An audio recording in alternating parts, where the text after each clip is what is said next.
I'm going to ask the Lord to help us pay attention and stuff like that. So join me. Lord Jesus, we do everything in your presence, and we always need your help. So we ask that you would calm us down and help us take in what you've given John to share with us. Thank you so much that he is with us. We pray, Holy Spirit, that you'd be at work in this session and that you would help us hear what we need to hear and not miss anything that you have for us. So be actively present with us now, and we give this time to you. In Jesus' name, amen.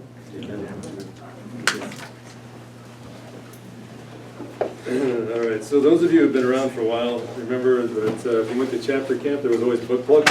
You guys remember those days? Can you guys hear Book plugs, yes, exactly. So I'm going to do a book plug. Can everybody hear John? If Yeah. it's not on the mic, There we should go. get on the mic. Book plugs. Gotta get this on the wire. Let's see, Jim, you're the electric engineer. Threads, right hand, left hand. Righty tighty, lefty loose. That's right, there we go. So a book plug. So I'm going to do this now because I forget otherwise. So one of the things that I have found invaluable, and I've offered to you as something you might find helpful too, is that when it comes to things like leadership development, how do I go about doing this and doing this well? I really love hearing those things encapsulated in story. If I can hear it as it's worked out in the life of somebody who I've either heard of or should have heard of and care about what they've done, I just love reading stories about people and how they succeeded and how they failed and what they learned along the way. So a book I'm currently reading is a latest biography of Winston Churchill by Andrew Roberts. And it's the reason I really like this book is that it captures all the stuff that earlier biographies have done, but he had access to the war correspondence, 8 volumes of war correspondence, which was not included in any other prior autobiography. And so you're getting a depth of detail on Winston Churchill's life. And when it comes to effective leaders and people who learn things along the way, in the 20th century, I'm not sure that that century produced anybody that was more able or better to talk about what it means to grow as a leader. Because the guy was capable of massive failures, massive blind spots, but also someone that we thank God for his life and for what he did in terms of helping the West remain the West. So anyway, really fine book. Yeah, it's a little on the thick side, but as C.S. Lewis said, there's no such thing as a book that's too fat if it's well written. And that would be include this. It's just delightful. And by the way, there's something on every page that I feel like I got to stop. I should write that down. It's that kind of level of prose, of level of engagement with the guy and thinking about what he had done and how he did it. And so it's just really, really well done. So John, what's the title again? Churchill. Just call it Churchill. Like Andrew Roberts. Yeah. And then a second one, which I'm not going to wave around because I was thinking about bringing all this stuff with me. I was like, I'm going to bring up along a box this big. Let's not get into that. So another book that fits that category, but it's about someone who was a Christian who had a massive influence, not only in his own time, but on you and me, is a biography on Augustine by Peter Brown. Have any of you read that thing? Yes. Did you say something? I've read it twice. It's fantastic. Yeah. It's one of my favorite biographies ever. Period. Yeah, same here. It is an amazing story of Augustine's life, and so much of what you and I take for granted, of what we say we believe about a lot of things, including the Trinity, including original sin, all that kind of thing, in many respects had their genesis out of that guy's pen. So as you read a biography like that, you will find that, well, I mean, he's the guy that actually formulated that way, and every page has got things on it that are showstoppers that make you think about what he was doing and how that has impacted the church ever since and how it impacts our lives today. So it's just a really great biography, and I encourage you to read it. Peter Brown. It's good stuff. And then lastly, by way of show and tell, this isn't a book plug. This comes up a little later, but I'm going to do it now because I'll forget otherwise. When I do student appointments, and particularly when I get together with people for the first time, NSO for me is wall-to-wall coffee. Like from mid-August to the 1st of mid-October, it's just coffee after coffee after coffee. So it's my season of caffeine poisoning. That's what John, yeah. can you just say, you meet with every new Is that, am I correct about that? Yeah, everybody that has gotten a hold of us, so this gets into the craft thing, which we're gonna get into a little later, but every new person gets at least 2 coffees, one with a student and one with me. And so I buy coffee for everybody. You should see my budget when it comes to coffee, lunch, breakfast, that sort of thing. But I meet with every one of them and try to get it all done by mid-October. And so it is exhausting, and it's the most fun time of the year for me. If you are a farmer and grew up farming, you will know that there are seasons that are just wall to wall. There are just times when it comes time for planting and harvesting. If the weather's good, you're in the field. You just don't stop because you don't know when the weather's gonna turn. So that's a season for NSO is mid-August to mid-October. And then after that, then it becomes a harvesting thing in terms of drawing people in, but I'll get into that a little later. So anyway, as I was saying earlier, if you remember, that we are changing along the way. And one of the things I've noticed with women in particular on campus is there's, in terms of sensibilities about the appropriateness of what it means for them to get an invitation from a guy that they don't know to have a cup of coffee. It's like, what is that invitation? Who is this person? So what I end up doing is I will tell them who I am, my role, and I tell them, happy to do coffee, love to meet you in any coffee shop of your choosing, when it's convenient for you. I look like Santa Claus, a bald Santa Claus, when we're the same age. And so I am trying to put them at ease. I'm Santa Claus, an old one, I'm married, have 2 boys, that kind of thing. And so that they know in the invitation itself, I am trying to make them feel comfortable. And then when I get there, I carry this along, and it's a Snapchat album of pictures of me and my boys and my wife. And I just open up and just show it to them so they can see, here's who I am, and try to put them at ease about, okay, this guy it's legit, and he's not something that he isn't pretending to be. That sort of thing. That's a craft thing that I do along the way, and just to take the anxiety out of that balloon for them to be, this is okay. It works for me. Okay, so Tim, can you get, there it is, thank you. Okay, Hey, so. John, have you advice what we say if we don't look like Santa Claus? Don't use that line. So you're gonna have to, so I've done this before, I hope I don't embarrass Dan about doing this, but if I were a guy, this is the compassion question. Think about what it's like for a person on the other side of that invitation. So if I'm a guy in my 20s and I get an invitation from Diane for coffee, the answer is most assuredly yes. I don't care what else is going on in life, the answer is yes. If it's from me, maybe. That kind of thing. But think about what it's like for the person other end of that invitation to get the invite. What are the sort of social dynamics that we need to overcome to establish trust in order for them to say, yes, I'd like to get coffee actually, but I need to know you're okay. I think you're trying to be funny and actually took it I was seriously. actually, my wife who said it, I just said it out loud. Okay. Very good. So here's the topic I'm going to try to get at. How do we go about doing our work of growing leaders? The first talk was about what kind of leader are you and how did you get there? The second is how do we go about doing our work of growing leaders? So much of what we do is predicated on getting this sort of right. If we don't get this question right, then our ministry is only as long or only as big as we can get our arms around personally if we don't grow leaders. So we have to figure out how to do that and do it better and do it well, consistently, year after year. If we don't do it consistently well, then we're in trouble. Am I connecting on this particular question? Amen. Okay, very good, I hope so. Great. So what I'd like to do, given the time of day that it is, I've worked up 5 different case study scenarios, and what I'd like to do is, Paula, would you do me a favor and get these things distributed as we go? I'll do you, and then George, you do the others. Sure. All right, Brian, thanks. Is there one per person? One per person, yeah, please. And as you get them, I'm going to ask different people here to actually read it out loud. And as they read the case study, and you hear from that case study, ooh, that's an interesting question, I'd like to do that one.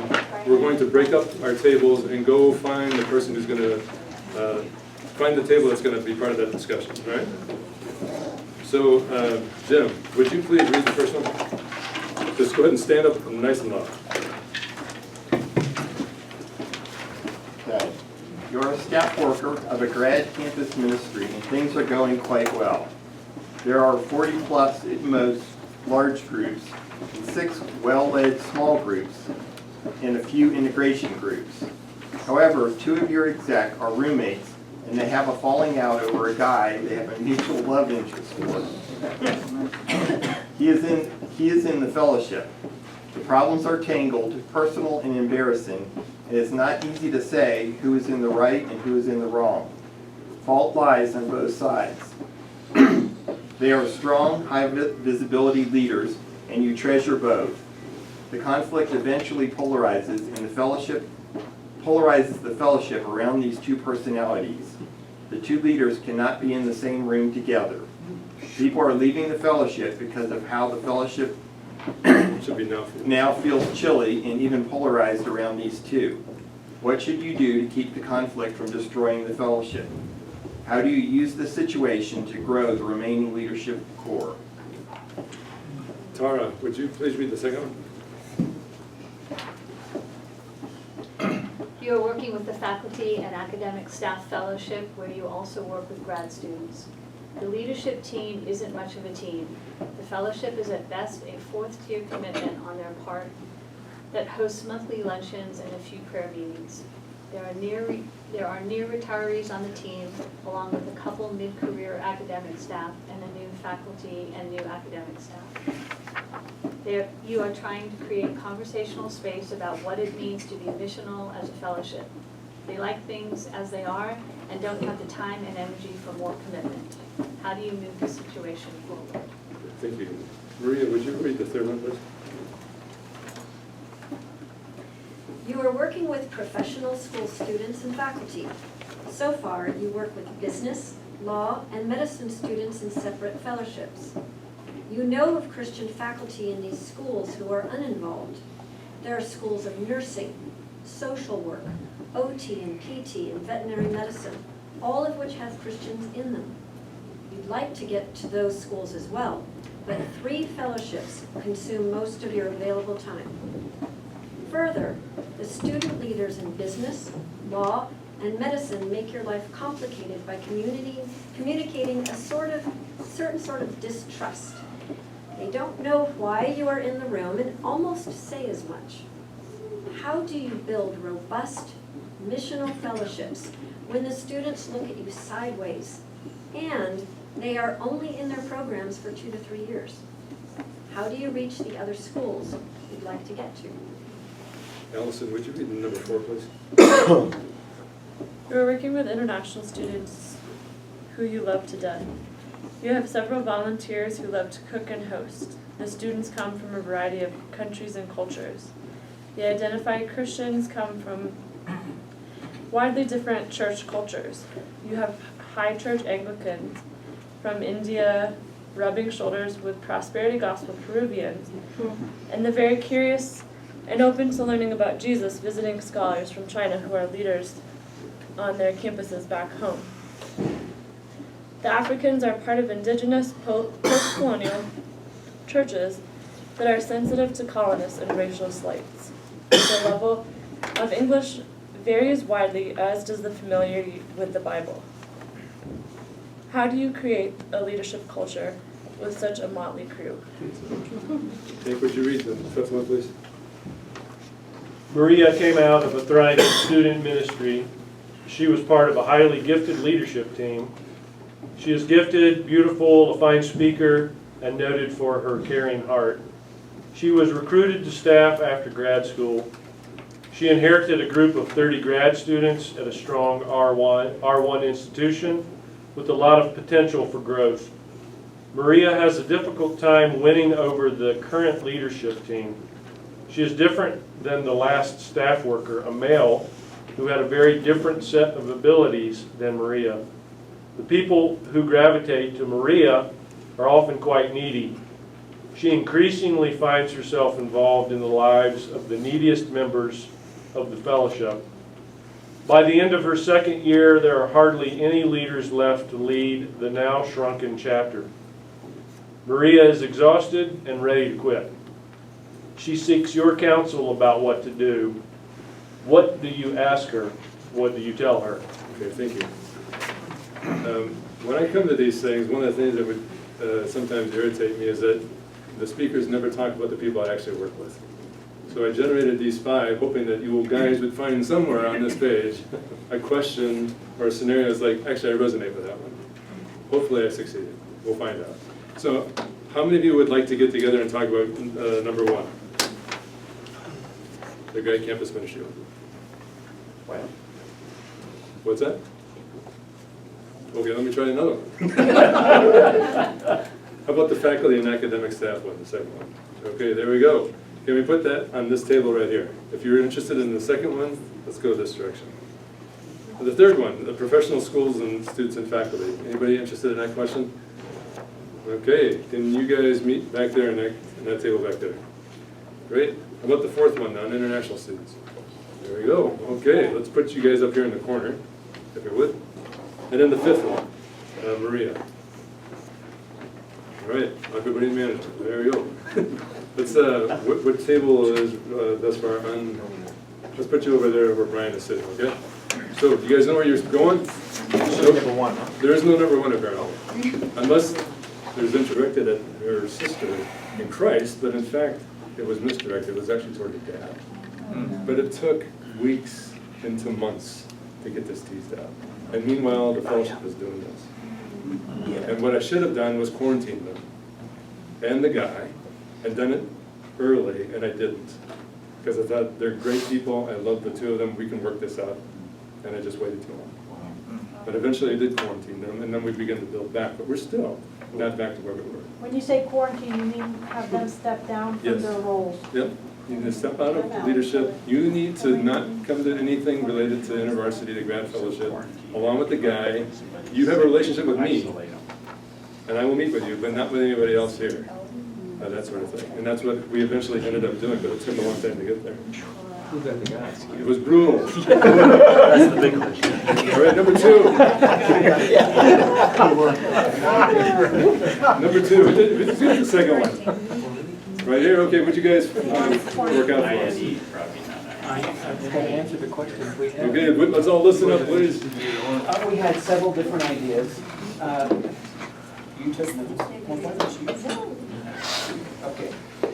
So one idea is to try to bring along the faculty to understand missional things and to do things like the 2+ prayer, maybe to, I think Paula was talking about having everybody pray for one person they'd like to see come to Christ, and then 3 months later have them invite them to a meeting or something like that. So it's a small step that they could do and kind of go from non-missional sort of to missional. My idea was I would just talk to the group and ask them if they would like to do the 5 thresholds training, the GFM training. And if they did, I would go forward with that. If they said no, I'd probably leave that group and start another one. But that was just me. I wasn't the majority. That's been done. It's been done, so. How many of you have faculty on your universities who you like and respect, but they really do not seem to have a missional bone in their body? There's a few of us around there, yeah. No, some of them do. Right. But they tend to get worn out by the people that don't have a missional bone in their body either, and so it's really hard. How do we build something that's coherent and cohesive and do something together? So that's, any other insight from that table? George did weekly Bible studies with people in Acts, and he said reading and studying about missional people helped them to become more missional. Is that right? That's a great idea. Was it John Stott who said he read the book of Acts every year? I think it was Stott, maybe it was somebody else, but I think it was Stott who said that that's part of keeping him alive to what the Holy Spirit could be doing is to read the book of Acts every year. Any other input to the question number 2 from the rest of us? All right, let's hear from table number 3, professional schools and faculty. Where's that table? Number 3? Just Leon. Apparently I'm the spokesperson. Well, we discussed, this is the one with the professional students and faculty, and the students don't really trust the staff and move through pretty quickly. And so we asked the question, well, you know, what are ways to build trust? Distrust and building trust seem to be a significant question. You know, how do we lend you know, gravitas and credibility to the staff person? We talked about, and then also there's the issue of knowing Christian faculty that are involved. So we asked the question, is there a way to extend invitations to faculty to be speakers and presenters in the meetings? Perhaps that would help our stock go up. It would build trust with the faculty as well. Right. Not to mention an injection of fresh ideas into the student communities. And then we also wondered if that also would be a way forward in the community, finding like business people for the MBA chapter or attorneys, you know, for the law school. Find people in the community that we could bring in to present. And again, you know, they came at our invitation, so that lends credibility to us. So we were kicking that idea around quite a bit. We wondered, Tim wondered if perhaps trying to get the different professional schools to come together for a combined fellowship meeting from time to time, to give a sense of, wow, there's actually a larger ministry on campus going on that the university staff's involved with. That might help. And then we just talked quite a bit about how do we get to know these faculty and how do we build trust with them? How do we get into their lives? We kept coming back around to the, you know, two things. One is trying to get to know them, find out about their heart, their interests, try to, you know, create conversations in which we're helping them accomplish what they want to see done on campus. And then again, secondly, how do we involve them in what we're already doing? So, is that a good summary? Good. Sound good to me. Anything else you guys want to add? Just the tension of when is it the right time to leave a group of students that don't want you there to try and reach a new group of students? That's a great question. Yeah, good question. Yeah, how do you know when you've reached that point? One of the things that I used to work with professional school students in addition to working with grad students. I did it simultaneously, and I was driving myself around the bend trying to do it all. And I described it as trying to keep plates spinning in business, law, medicine. And it was like somebody on a YouTube video trying to watch some magician trying to keep it going. And then trying to meet the people in occupational therapy, physical therapy, social work, and veterinary medicine. And I did all that. You know, that kind of thing. And then ministry felt like just running around, you know, and just doing that kind of stuff. And some of the students and faculty actually really appreciate the fact that it just showed up. Somebody knows we're here. What do you know? That kind of thing. And he's a grad InterVarsity staff worker. Eventually, I hired somebody to do that kind of stuff. Rich Seacard, for those of you who remember Rich. And Rich loved the plate spinning thing. But one of the things we had to do was the students didn't understand, what does that guy bring to the party? Because it's not obvious, because he and I are very, very different. And so what we ended up doing was, Rich, you need to get the chambray shirt with the embroidered thing that says Christian Medical and Dental Society. And then you need to get the one that says Christian Legal Society. They all have, apparently they use the same people. They're always chambray, and there's these embroidered things with the, and it's like, look, I am the CLS guy. Look, I've got the shirt. That was one way of trying to establish some credibility. Okay, he's got the shirt. He must be the guy. Secondly, and this is rather obvious, I suppose, but anyway, it was like he had to go meet with the faculty in pharmacy and OT and PT, and once he got the faculty on board as the faculty advisors, and they got to know him and realized, okay, he's serious, he really means this, is that faculty advisor then vouched for him with the students, because the students trusted the advisor, and now the advisor is vouching for the staff worker. And so that was critical, and he figured out that he needed to meet with those advisors several times a semester just to stay current with them and let them know what's going on. And then your suggestion about trying to bring other faculty in, and fresh ideas, fresh faces, and this staff worker actually helps make that happen. Because we're not going to get around to inviting that faculty person in, but he or she does it for us. Okay, yeah, we want you in the room. But it took a while. And have you ever been in a situation where you're with a group of students or faculty and it's like, they're looking at you like, what are you doing here? Have you ever experienced that? In my very first meeting with faculty at the University of Wisconsin, I put on my best sport coat with the leather patches, mind you, thinking that this is a uniform that they all wear, right? So I'm going to come in at least dressed the part, and clearly 50 people in the room, and objectively was the stupidest person in the room. I mean, in terms of just raw IQ, brain power, I brought the least to the table. And they weren't even trying to make me feel this way. I did that to myself. But it's like with faculty, when you're showing up for the first time, particularly if you're new, what do I bring to the party? How do I do ministry with these people? You know, it takes time to figure that stuff out. Okay. Number 4, international students. Where are you? Oh, wait, please. Okay, so we said we wanted to try to build common ground, try to build a culture of trust. So focus on things that can bring us together. So a focus on prayer, maybe define leadership in a more fluid, informal way, and look for a way for leadership to develop organically. And then also model leadership. How do we want them to treat each other? So there were examples of, you know, hosting meals, helping with moving in, stuff like that. So kind of catching the vision of how it is that we serve each other.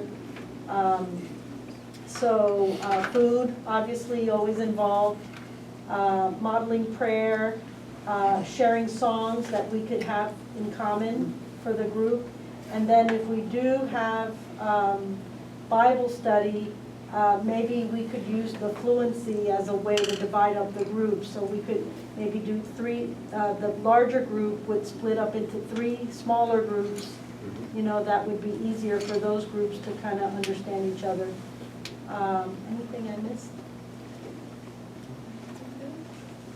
How many do you work with international students in addition to the other stuff you do? Yeah, it's really fun, and it can be exhausting. I like your suggestions. They all made sense to me. What I'm describing here actually is stuff that I've seen.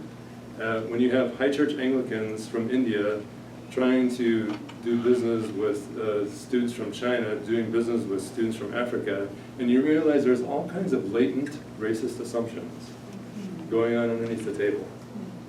And they're in the United States now. And the level of sort of racialized attitudes around the table can be really stunning when you get them to open up. Once upon a time, I lived with a student who was the president of the International Student Society at one of the campuses I worked with. His name was Sunil, from India. And we hosted around my supper table, and they were having a conversation with students from South America, from Africa, from India, and East Asia. And they were having the most unbelievably frank and frankly racist sorts of taunts to each other. And it was like, I wouldn't think they would kill each other. And in fact, they were laughing at each other. And it was like, how can you be leaders together and have these kinds of conversations? And the response to me, the lone American in the room, white male, was like, you know, in the United States, you guys get all bent out of shape over racism. You don't know what racism is unless you live in my country. So that was their take on it. They could be very frank and open about it, and they were saying stuff I can't even repeat in this room. But it was just a very different way of how they perceived and understood difference across racial, linguistic, class lines.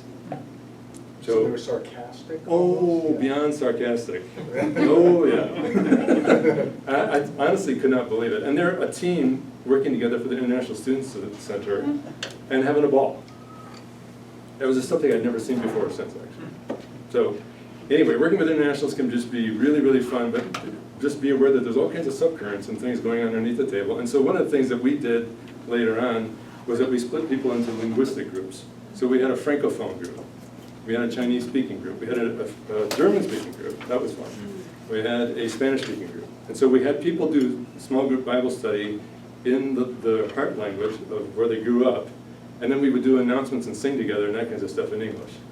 And that was one way of trying to come to grips and deal with those kinds of differences. That was actually worked out pretty well for a season. Didn't work out forever, but for a season it worked out. All right. Can I mention something too? Yeah.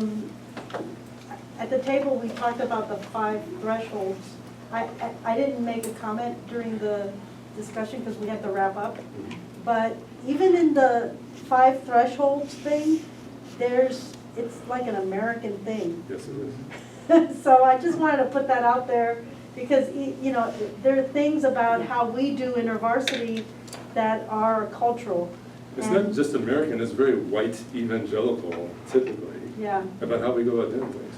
yeah, so I've had a good time just putting it on the table and saying, this is what InterVarsity researchers have come up with, what do you think? You know, how does this reflect your salvation story, you know? And so it's been good conversation.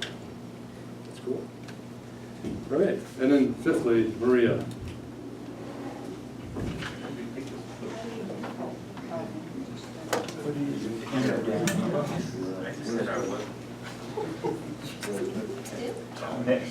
You know, Brooks and Dunn sing a song about Maria. Do you guys know that Brooks and Dunn song? We're in the South here, you know, Brooks and Dunn. How do you handle problems like That's it. You got it. All right, so what about Maria? How do you handle a problem? How do you handle a problem like Maria? Exactly. I'll do it. Okay, so one of the things we wondered is like, what's the relationship between Maria and this person she's asked? Like, it feels like a staff director question, like a supervisor. I wanted to give you guys something to think about. Yeah. Right. So one of our questions is, why is it that 2 years down the road when she's not doing well, she's finally talking to her staff director? True. And why did he not maybe coach her some in how to transition between staff? We wondered whether there were some gender issues going on, where he had gathered a group of students who really respected a male leader who wouldn't respect a female leader, and whether he wasn't very good at caring for people with needs, so that when finally someone came in who might be, that she filled a vacuum. And we talked a little bit about how faculty share with each other, that female faculty find a lot more students coming to them with issues than the male faculty, so there's a lot of gender dynamics at play here. The two questions you asked, what do you ask her? Some of the things are, what do you need from me and what do you need from the Lord? What external resources might be available for some of these needy students to unburden and free up some of your time? What is your assessment of the current situation, and what have you thought about doing going forward? Because not assuming that she's at ground zero, and how do I help? There's no quick, easy solutions to this other than NSO the next year and try to rebuild. I also think a little bit about she may know how she should do it, but not have the discipline or the emotional ability to kind of say no to needy people. So how do I help you learn to trust God for needy people when your calling is to develop leaders? Everything you said was actually true in this person's case. She didn't have strong boundaries. People who were needy asked her for something, she gave it to them. They found out if she gave it to them, they asked more. That kind of thing. She didn't know how to say no. And so her life was overrun just trying to deal with people who became really super needy because she would keep saying yes. So boundaries were an issue, and then supervision was really a problem too. And then secondly, and here's a big piece of the puzzle, how many of you have followed a staff worker who was really, really good and had a really strong sense of loyalty and deep respect from the students, and then you're coming in after that person? Have you ever done that? There's a handful of them. I came in after Cam Anderson, by the way, at the University of Wisconsin. Cam Anderson is a very hard act to follow as a staff worker. You'll hear more about that briefly. That's what Maria was faced with, coming in after somebody who had a very strong persona, and she was trying to find her own voice and her own way of doing things. She was new to it. She had a great backgrounding, but probably was under-resourced in terms of how to get off the ground and get it started. All right, thanks, guys. All right, so are you comfortable where you're sitting, or do you want to get back to where you're sitting? Go back. Get back, okay, good. That's my new friend.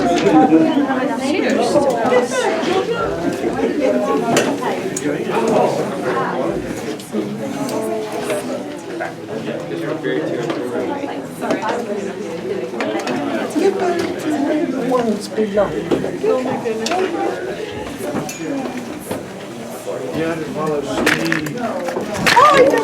Thank you. They were so happy to have you. Good catch.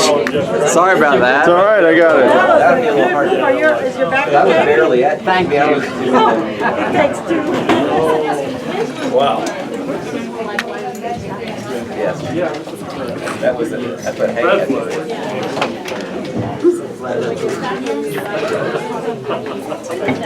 Full-time staff, tenant.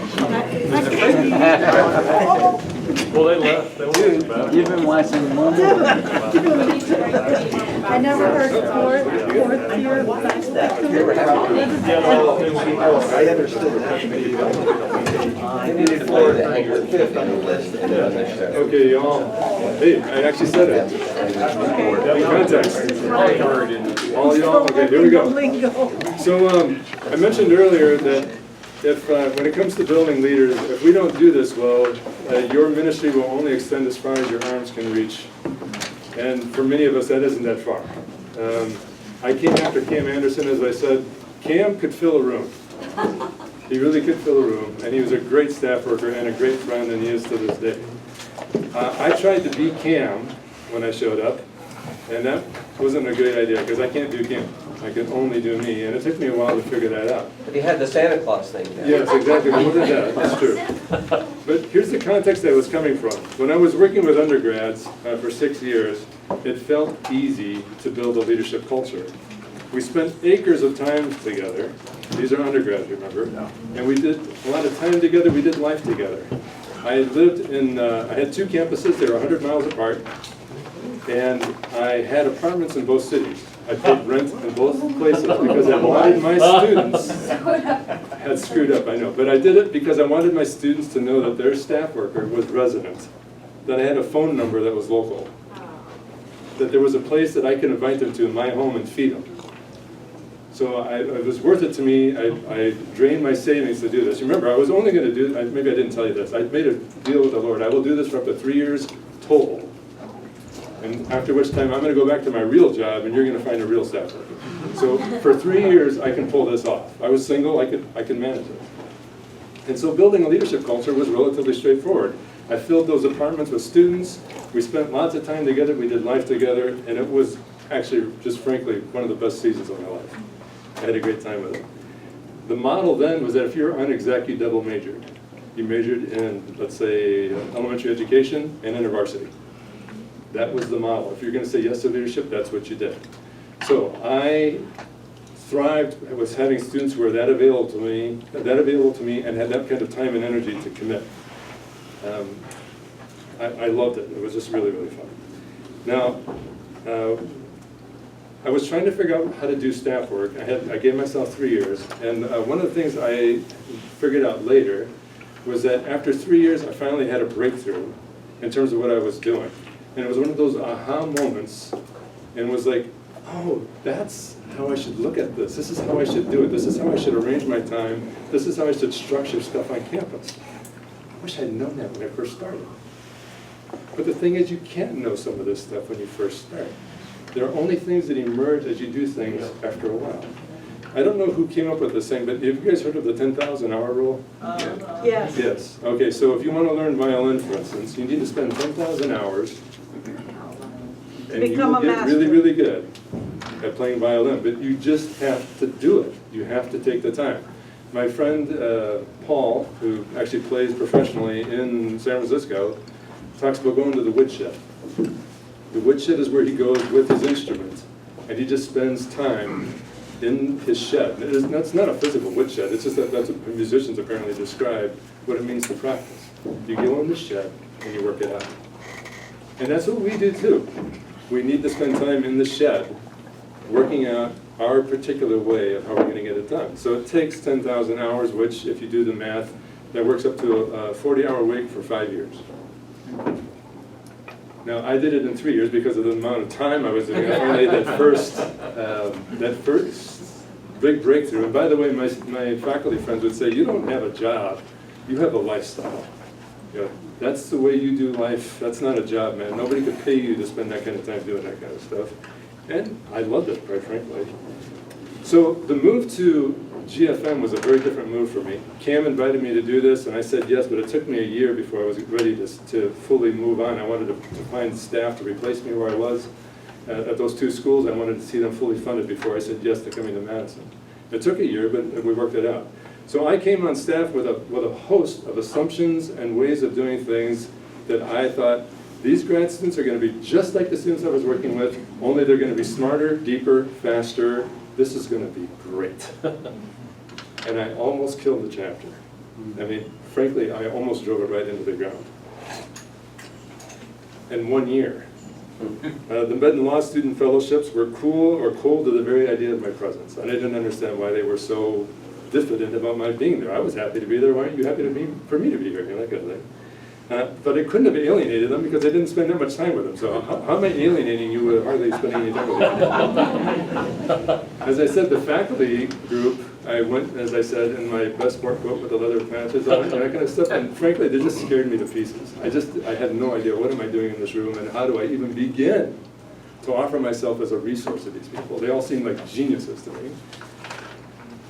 Cam Anderson's response to creating a leadership culture, and this is, I didn't go to him in a crisis, I was trying to work this out, but what he told me years before when I was actually a student, and he was a staff, and he wasn't actually my staff worker. I just invited him from where he was, 250 miles away, to come to our campus because we didn't have a staff worker. I was like, could you spend some time with us as a student leader? Because a student leadership group, because I really respected him. I thought he was really cool. And that was back when he had flaming red hair, by the way, and his really cool beard. So he came down in his old beat-up Toyota pickup truck, and he slept on my couch. And so he just did a leadership training thing for us, which I still remember. And that's a long time ago, ladies and gentlemen. But his thing was, when it comes to doing what you're doing, invest in the people who can invest in other people. That's how you build a leadership culture. Invest in the people who can invest in other people. It seems so straightforward at one level, but it was quite profound in others. And it has remained true to this day, a watchword for how I go about doing my staff work. Invest in the people who can invest in other people. Now, there's a lot of different ways of going about doing that, but I will going to just try to describe how I went about doing it. So, can we get the next slide? The next one? All right. So, in doing what I do, there is science to this, there is craft, and then there is art. And I'll try to describe a little bit about each, and I am leaving myself woefully little time to do it all, but we'll get as far as we can. Next slide, please. Now, I'm actually going to deal with it in reverse order because it's easier for me to do it that way. First, the art. The art of staff work. If somebody writes a book about that, don't buy it, it's a waste of time. Because there is no way to teach the art of staff work in some respect. The art of staff work is just a charism that comes from the Lord that you either have on arrival or maybe over time He gives you that charism for doing it as art. A friend of mine, Lee, was an engineer. He took an art class and it was about throwing pots, and he only did it completely on a lark. He'd grown up as a missionary kid in Ecuador, and he'd seen pots thrown on the street, that kind of stuff, and he thought it'd be kind of fun to do and sort of go back to his childhood. So he gets on a wheel with the art teacher, who I actually know, and my friend Lee, at the end of day one, is throwing pots, where everybody else is just trying to figure out how to get the clay to stay on top of the thing, and Lee is throwing pots. And in the space of a semester, the art teacher told me, because we were friends, and he said, there's maybe 1 in 1,000, maybe 1 in 10,000 that can do what that guy can do. He was just had a native capacity in his hands. He just knew he and the clay had a relationship. He was amazing at throwing pots and creating pieces of art. And it took him a semester. Most people would take years to develop what he did pretty quickly. Which doesn't mean that you don't throw pots unless you're Lee. It means that there are some people who are just natively really, really good at this. And I am not one of them. A friend of mine, a student from Ireland, double majored in both English and in math. In English, she was amazing. She was great at teaching literature. She was a linguist. She was a language nerd.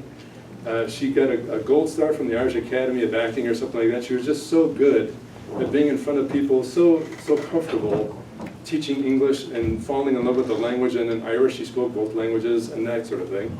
But she studied math as well and double majored because she needed a job. And so she thought she'd make herself more employable by both doing English and math. And her students who had her for both classes told her, "We love what you do in English, but you're actually a much better math teacher." And she was stunned. "What do you mean I'm a better math teacher?"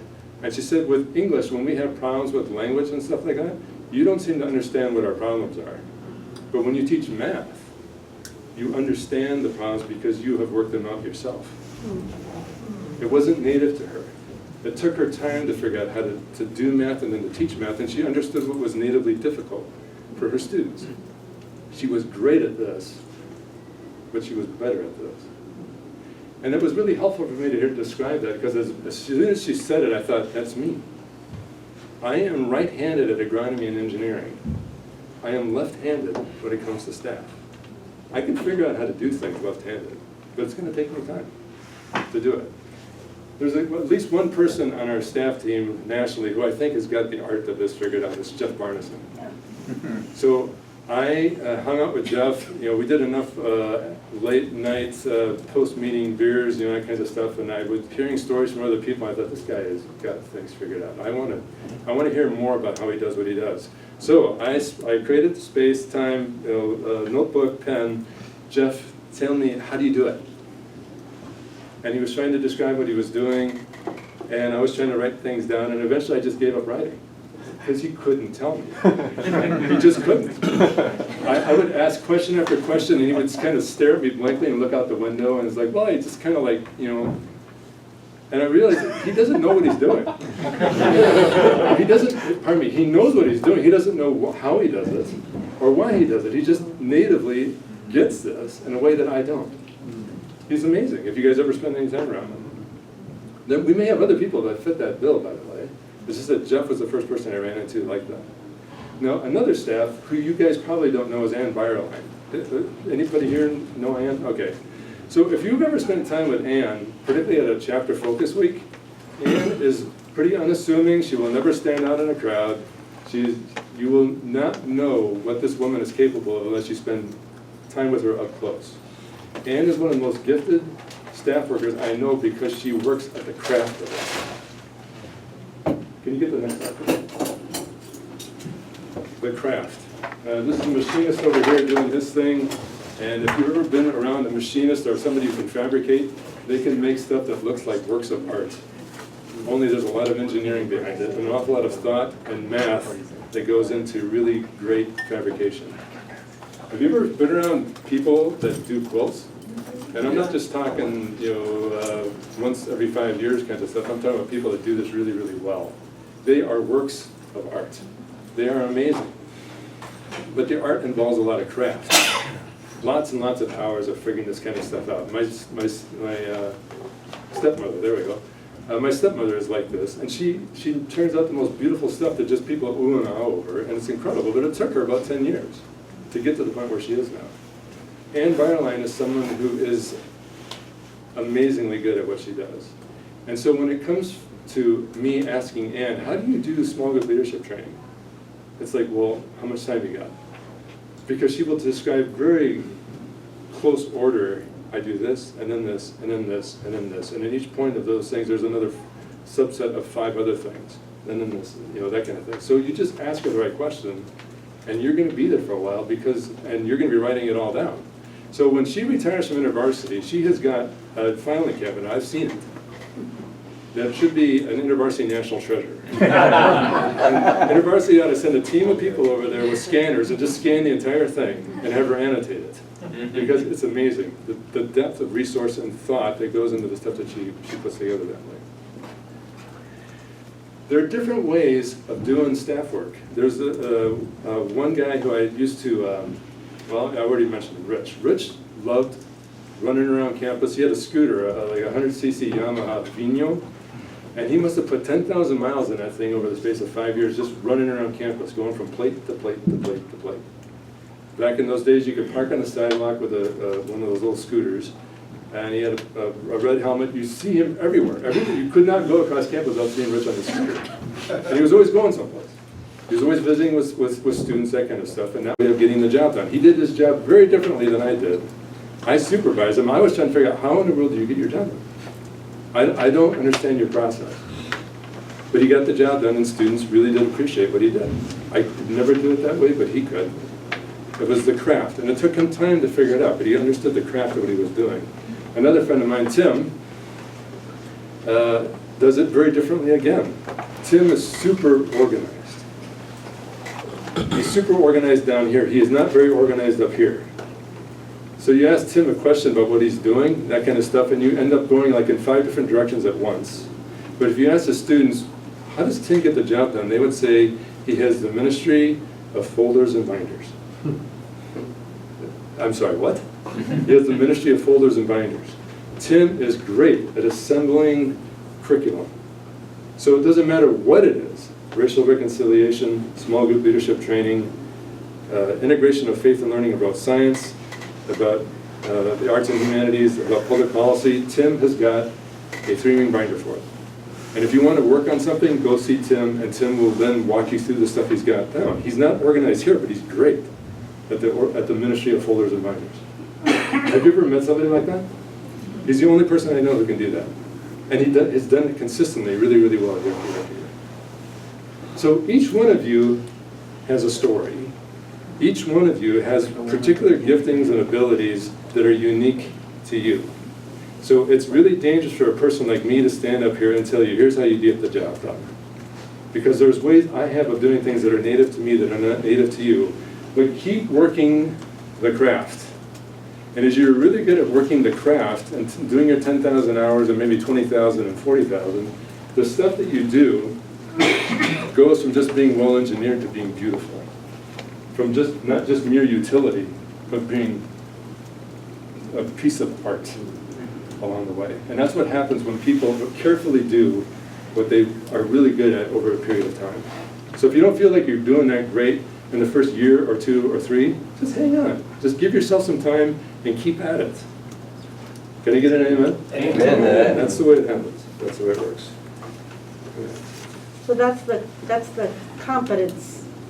That's right. You become more and more competent as you go, using that Bartleby thing that you saw just a little while ago. By the way, what's true of Jeff Marnison and Byerline is that while I think what they do is amazing, they seem to be singularly unimpressed with themselves. They don't think of what they do as being all that big of a deal. They think their students and their faculty are amazing, but they don't think of themselves as amazing. And that kind of humility is, again, really winning. And hopefully what is true of them would also be true of us as we go about doing what we're doing. Let's get the next slide up. Now, how many of you have seen this in like used bookstores? How to Win Friends and Influence People, the first and still the best book of its kind to lead you to success by Dale Carnegie. You guys ever run into this? Okay. How many of you actually read it? All right, I've seen some hands here, yes. Back in the day, that was the book. If you went to business school, you had to read this book. There were lots of courses that were just specifically designed, the Dale Carnegie method, about how to be successful in life, that kind of thing. Now, I avoid this stuff pretty strongly, but I have to admit that there is a science and a craft behind what this guy was talking about. One of the things that I've done with some of the staff I've supervised over time is like, look, there are things that you're only going to figure out as you practice them, but there are things that you could learn if you read the right material and put yourself at the feet of the right teachers. And so some of the materials could include something like this. Some of you, I asked you about your favorite leadership resources, and so without trying to recount it myself, can you just tell me, what those of you who responded to those questions, what did you tell me? Which books came up? Which resources? John Maxwell. Which book? 21 Irrefutable Laws of Leadership. Okay, now you're not the only person that told me that was a really worthwhile book. Who else told me that? Are you right? Okay. I said I've used it. Yeah. With other leaders. No, it's interesting. And why? Because it was so practical and hands-on, and it had great examples. And I think all the leaders that I've used it with I haven't used it in about 5 years, but since I've been in GFM. But, not that that means anything. Actually, Glenn told me never to use that. Your supervisor's in the room, you want to be a little careful. No, but they found it very practical, and we go chapter through chapter, and found it very hands-on and relevant to what they're doing. Here's a suggestion for you, and it may be for those of you who supervise other staff, and that is that if you look at the course catalog in your university, you're going to find all kinds of stuff in there that could potentially have payoff for you and how you do your staff work. The business school has all kinds of stuff on interpersonal dynamics in business. It has stuff on small group dynamics, not just interpersonal, but also small group. How do you work in teams? There's actually course titles like that in the B school at UW. And I take it that they're competently taught, and you can actually do some of this stuff, not for credit, but as a, what do you call it? Adjunct. Audit. You can audit that stuff. You can find other things in continuing education, adult education, kinds of stuff. You can find things on Coursera, massive online MOOC kinds of stuff. You can find actually really, really good content that could help you with the game in terms of the science of how do we do our work and do it well, and especially in terms of identifying and trying to train leaders. It's out there. Now, I know that InterVarsity is really putting some resources into, not the gifted and talented program, what do we call it? Learning and talent. Learning and talent, okay, there we go. So I'm sure that there are things that probably are already assembled. I don't know if it's on, Rob, you would know, is there stuff online that we can find for this? Yeah. Yeah? See Rob. Oh, very good. All right. To get very practical, Carrie says I can take another 10 minutes because that's how long it was after the time. So I'm just going to do it, okay? So hang on to that question, Ray. We'll come back to it. When it comes to identifying talent, when it comes to leadership, here's what I do. This description. NSO coffees, I meet everybody at least once. The season of caffeine poisoning, I mentioned this earlier. When I do that, I'm wanting to try to create as many connections as I can with that student. And it could be over their field of study, it could be geography, it could be church, it could be mutual hobbies. I am trying to create as many connections as I can with that person, and also network them to other people who share those kind of interests. I'm also asking them questions which they don't know this, but it's sub-training. I'm trying to figure out what kind of a Christian is this person. If they're a Christian, what kind of Christian are they? And then what have they been really committed to? And what has shaped them in their past? And if it becomes obvious to me that they keep talking about ministries that they were part of, things that they invested in as a leader, then it's like, ding. Those are the people who I know are arriving, but they probably have some training and background that could become really important for us up the road. So I'm asking them questions about their background and hoping that they will reveal what they are comfortable revealing about their life, and I am trying to dig for other things that could be really important for us up the road. Jim Burney, a former regional director on the West Coast, I think he had everything from Nevada to Hawaii once upon a time. His staff called him the Buddha. You guys know this guy? Yeah. Okay. So, what's that? He was my first RD. He was your first RD? Okay, the Buddha. What do you know? This is great. And Carrie too, apparently. So, one of the things that he apparently told his staff, and maybe you guys have heard this story, is that when you're meeting with a person, you're running your finger around the edge of a cup of china. And as you're asking questions, you just keep running your finger around it, and as you guys may know, your fingers are actually more sensitive and perceptive than your eyes. You can feel things with your fingertips that you can't see to the naked eye.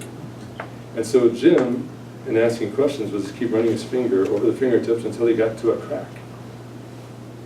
And when he found the imperfection, then he would begin to ask questions over that perceived crack. One of the things I found with students is that they were very often, consciously or unconsciously, drop a hint into a conversation, even in the first coffee, that there's something going on in their life, something really important that they may or may not want to bring up on the table right then, but they're giving you a clue. And you do this and you find that clue. What's the key to get into a deeper conversation with this person? And as we make those kinds of strong, hopefully, contacts and connections with this person, I'm not just interested in that cup of coffee, I'm interested in the next cup of coffee.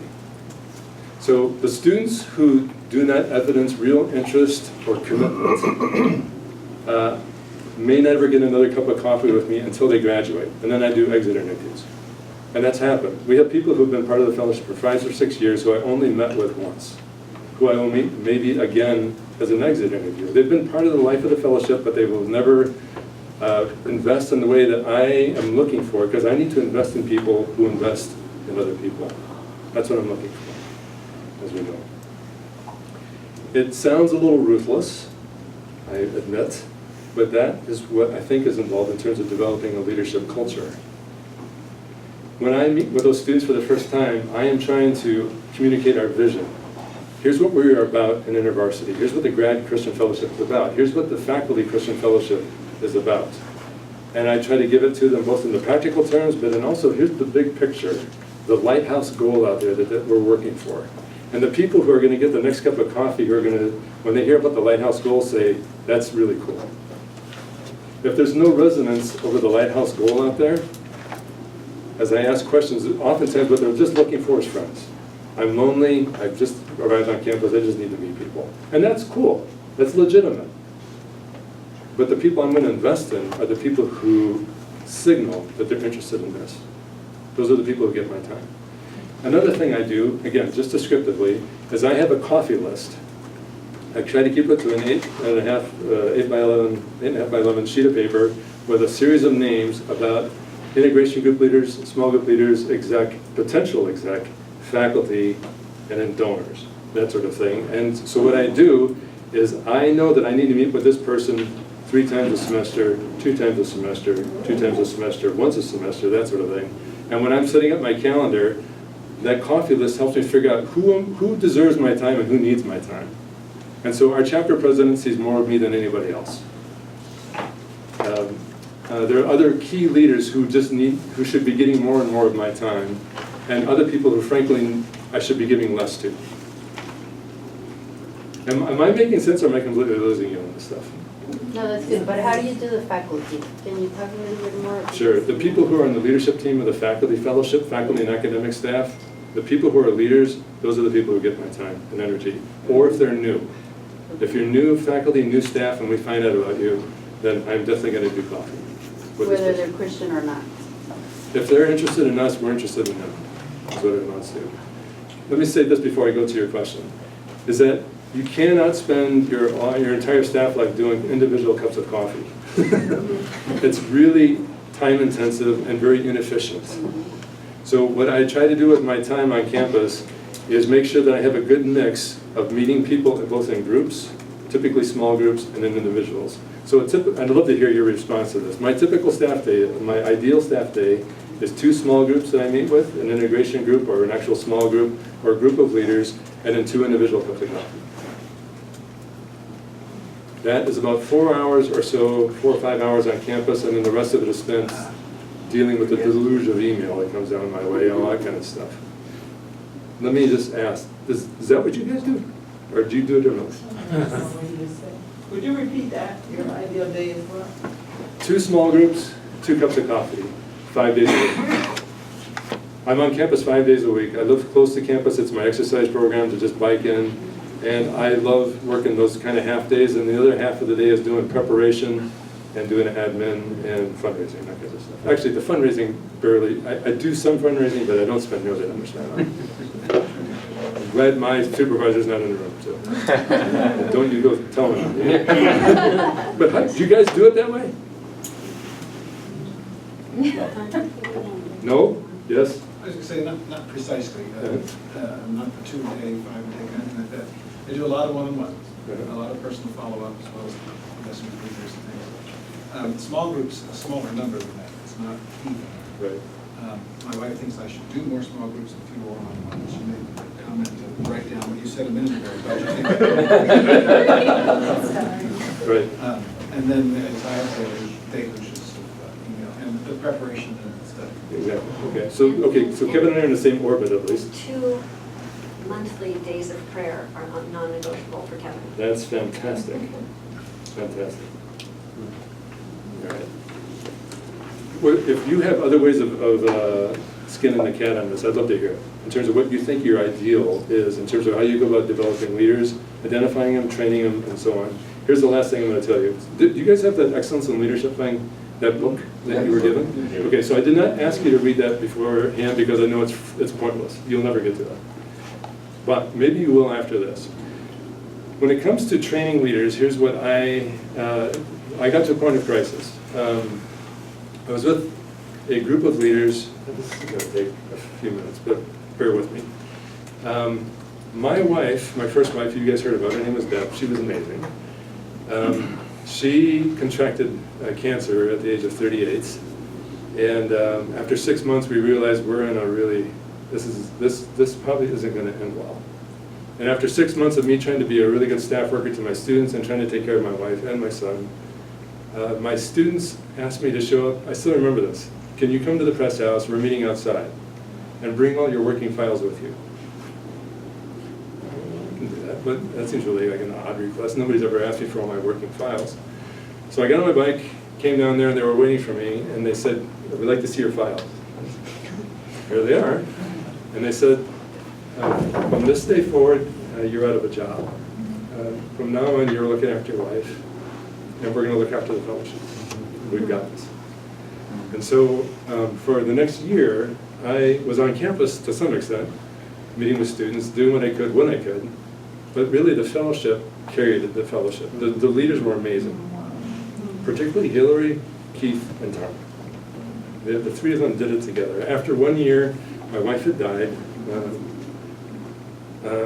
March 1st, and I wasn't in a position really to try to do the exec select stuff and get ready for the next year.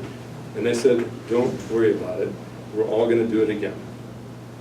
So they re-upped for another year because of the situation I was in. And at that point, I realized we have a leadership culture. The leaders are stepping up, and they're making it happen without me being around to make it happen. And then, frankly, the fellowship was in better shape because I wasn't being a part of it. They were doing a fantastic job. And they helped me to see that I wasn't the essential man that I thought I was. I didn't have to work myself as hard as I was working myself. These students are amazing. I needed to just trust them more with what I was doing. Fast forward a few years, 17 years, I'd never had a sabbatical. And I had a hard time talking myself into those things. I'm blue collar. None of my people know what a sabbatical is. The idea of taking a year off of work, you gotta be crazy. But my students said, "You know, you really ought to take that seriously, and if your donors go for it, we've got this." And so I did. I took off for an entire year, and that kind of thing. And the students were an academic year, and the students did it. I actually was very leery about this, but I asked a retired staff worker to come in and meet with the exec and make sure everything was being done. And after 6 weeks of this, he said, "You don't need me here." And so he left them. And he wrote me, and he said, I was out of the country, I was in Spain, he said, "They're in great shape, they don't need me here." So again, if we create leadership cultures in which we trust people and equip them and train them and, again, trust them, they will surprise you with what they're capable of. And I did it again in 2016, 2017, left again for another academic year. Students did great, faculty did great. But again, developing a leadership culture of leaders developing leaders, not the staff being the locus and center of the whole thing. Can I get an amen out of that? Amen. Okay, let me pray for us and we're done. Lord God, thank you so much for times like this together as family, as friends, as colleagues, co-laborers in the gospel at our universities. And Lord, I pray that out of our conversations tonight and these case studies and the remarks I've made, Lord, I pray that you would use these to good effect in each of us. And Lord, we pray that you would continue to develop in us as GFM, particularly here in the Southeast, Lord, strong leadership cultures that extends into all these different schools in which we work in and all the different schools we aim and long to work in. So again, Lord, please guide, protect, and keep us, and then please do help us with our students and with our faculty, Lord, to see your kingdom come and your will be done in all these places. In your Son's name, amen. Amen.